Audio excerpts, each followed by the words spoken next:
I think that the book I had the most fun writing is Shell Game. Technically, it's the first in my Aloha series. When I first wrote Aloha, Texas, which was originally book 1 in the series, it was intended just to be a standalone.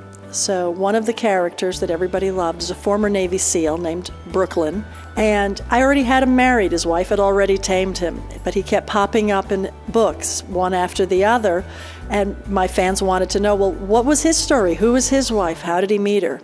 So I'm thinking, oh dear gosh, I have to find a history for this man. I don't plan things out, so I had no idea what his story was other than he was a former Navy SEAL and now he was a security person. So I took a cruise with my mother, and I'm on a cruise ship, and this gentleman sits down in front of me, and we're about to play trivia. And I says, what do you do? And he says, well, I'm stationed at Pearl Harbor. And I was like, oh my gosh, he's in the Navy.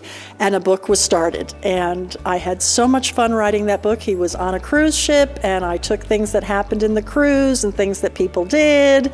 And it turned out to be a funny book. It's a romantic comedy. I didn't start it that way, but it turned into that, and I found myself laughing, and I gave it to the Navy person to read and said, can you check this? Did I get it right? And he was chuckling and he was laughing, and I thought, I nailed it, we got it, and I just loved it. It's one of my favorite books to have written. It wrote fast. I was on a cruise. How can you not have fun writing a book on a cruise? I just loved it, and everybody seems to really enjoy it. And there's a lot of truth. When you read about, beer on the pier in Australia, I didn't make that up.